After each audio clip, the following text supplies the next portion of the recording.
धर्म एक ऐसा धर्म है जो हजारों सालों से जीवित है। एक ऐसी परंपरा जो भारत उपमहाद्वीप पे जन्म ली और यहाँ की संस्कृति को आकार दिया। हिंदू धर्म मात्र एक धर्म नहीं बल्कि बहुसंख्य लोगों की पहचान भी है। हिंदुइज्म ऐसा शब्द है जो खुद को हिंदू कहने वाले भी अक्सर पूरी तरह नहीं समझ पाते। कोई इसे धर्म कहता है तो कोई जीवन जीने का तरीका। तो आखिर हिंदू धर्म है क्या?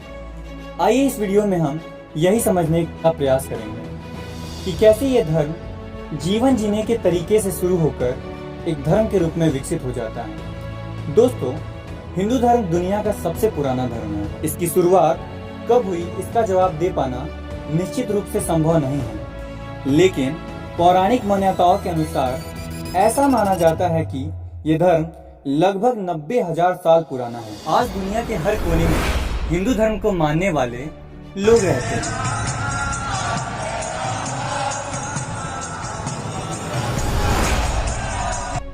जिसमें 90% लोग भारत से हैं। फॉलोअर्स के मायने में इस धर्म के लगभग 1 बिलियन फॉलोअर्स के साथ साथ ये धर्म क्रिश्चियनिटी और इस्लाम के बाद तीसरा सबसे बड़ा धर्म है। इसी के साथ साथ संस्कृत भाषा हिंदुओं की सबसे प्राचीन भाषा है। यूं तो कहते हैं कि ये देवों की भाषा है जो हिंदू धर्म के साथ जुड़कर उसके विश्वास को और मजबूत करने का काम की और उसके प्रचार प्रसार में भी मदद की। जो हिंदू शब्द है वो सिंधु नदी के नाम से निकल कर आया है। संस्कृत में इंदुज रिवर को सिंधु कहते हैं, लेकिन प्रवास के फलस्वरूप जब पर्शियन ने सिंधु नदी को पार किया तो वे 100 को हा कहते थे और ऐसे सिंधु शब्द हिंदू में परिवर्तित हो गया। क्रिश्चियनिटी और इस्लाम की तरह हिंदू धर्म का कोई एक सिंगल फाउंडर नहीं है और इसकी उत्पत्ति मूल इतिहास से भी पुरानी मानी जाती है। हिंदू अपने धर्म के लिए सनातन धर्म टर्म यूज करते हैं। इसका मतलब ऐसा धर्म जो हमेशा से है, अनादि है और अनंत है। Because it's our dharma, you know? Okay. Sanatan Indus Valley civilisation में भी ऐसे साक्ष्य मिले हैं जो हिंदू धर्म होने के प्रमाण देते हैं, जैसे प्रोटोसिवा seal, mother goddess terracotta figure, स्वास्तिक, लिंगाज आदि, जो कि हिंदू धर्म का ही भाग है।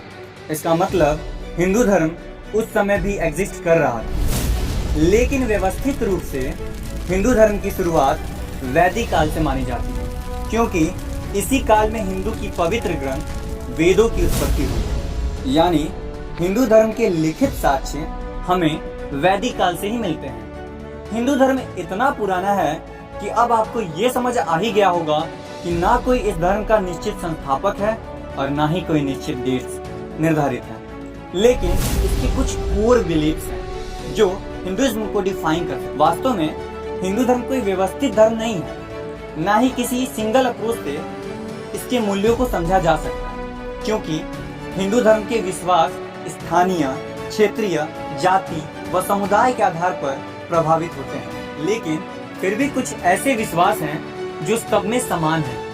इन्हें ही हम कोर बिलीफ कह रहे हैं। इसमें सबसे पहले आता है एक परमात्मा में विश्वास, जिसे हिंदू धर्म में ब्रह्म कहा गया है, जो निराकार है, जिसकी कोई जाति नहीं, ना वो पुरुष है ना स्त्री, वही वास्तविक है और वही सत्य। ऐसी ऊर्जा जिसे पूरा ब्रह्मांड और एक एक कण बना है। ब्रह्म को हम एक महासागर के रूप में समझ सकते हैं, जिसकी एक बूंद मात्र हम हैं और उसी महासागर से निकले हैं और अंततः उसी में जा मिलना है। आगे दूसरा बिलीव है कि आत्मा अजर और अमर है। ये तो शाश्वत सत्य है कि जो इस धरती पे आया है उसे एक ना एक दिन जाना है, लेकिन हिंदू धर्म में ऐसी मान्यता है कि केवल शरीर मरता है, आत्मा हमेशा से अमर है। वो केवल कर्मों के आधार पर एक शरीर से दूसरा शरीर धारण करती है और इस प्रोसेस को ट्रांसमाइग्रेशन भी कहते हैं। इसके बाद तीसरा कोर बिलीव है कर्म इक्वल टू एक्शन। हिंदू धर्म कर्म में विश्वास रखता है। कर्म यानी आपके द्वारा किए गए कार्य जो समाज और आपके जीवन दोनों को प्रभावित करते हैं। इसी कर्म के आधार पर ही हिंदू धर्म के अनुसार फल भी मिलता है, जिसे इस जन्म के साथ साथ अगले जन्म में भी भोगना होता है। अगला बिलीव है मोक्ष, यानी कि मोक्ष में विश्वास। एक सुनहरा हिंदू जीवन वही है जो अंत में ब्रह्म में विलीन हो जाए, वो जो जीवन मरण के बंधनों से मुक्त होकर परमात्मा में जा मिले, यानी अनरियल से रियलिटी की ओर जाना ही मोक्ष है। अगला कोर बिलीव है काल चक्र में विश्वास।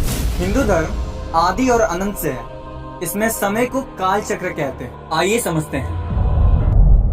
सबसे पहले है ब्रह्मा, जो इस सृष्टि के रचयिता हैं और जिनके विचारों से ही ब्रह्मांड की हर छोटी बड़ी चीज का निर्माण होता है।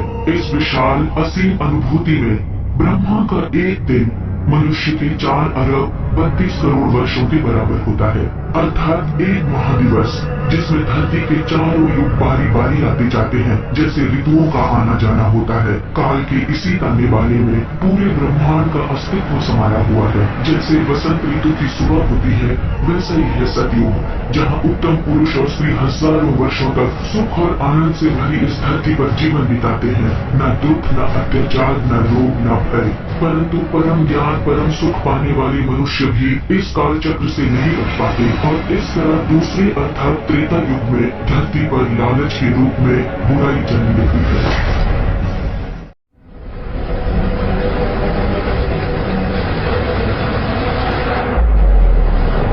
इसी युग में जन्म लेते हैं श्री राम, जो अज्ञान और अधर्म को मिटाने की क्षमता रखते हैं। युद्ध का जन्म होता है, युद्ध के साथ साथ जन्म लेते हैं महायोद्धा। ये वो पुरुष और स्त्री योद्धा थे जिन्होंने दूसरे युग की संस्कृति के विनाश को रोकने के लिए धरती पर जन्म लिया। ये मानव हर मापदंड से उत्तम थे और इनमें भी वही गुण थे जो सतयुग के मानव में थे। किंतु तब आरंभ होता है तीसरा युग, अर्थात द्वापर युग, और इन महायोद्धाओं के जीवन में जन्म लेती है नई पीड़ाएं, रोग, दोष और शय। भविष्यवाणी के अनुसार इस तीसरे युग का अंत बहुत जल्दी आएगा। युद्ध क्षेत्र में समय की संधि में जब हमारा ये तीसरा युग समाप्त होगा, तब आरंभ होगा चौथा युग और वो युग कहलाएगा कलयुग। कलयुग में सच्चाई की रोशनी धीमी पड़ रही है, परंतु पूरी तरह बुझी नहीं है। उस युग में, उस संकट की घड़ी में लिपटा कोई भी मनुष्य अगर एक बार मेरा नाम स्मरण कर ले तो उसके सारे संकट मिट जाएंगे। यही कारण है कि कलयुग में जन्म लेना सौभाग्य की बात है, क्योंकि इस युग के बाद एक नई सुबह होगी और होगी नए सुनहरे युग की शुरुआत। उम्मीद करता हूँ आपको युग और काल के ताने बाने अच्छे से समझ में आए होंगे। अब अगला और आखिरी कोर बिलीव है धर्म में विश्वास। धर्म एक बड़ा जटिल शब्द है। आप इसे ठीक से समझने के लिए ऐसा समझ सकते हैं कि धर्म मतलब प्रॉपर बिहेवियर।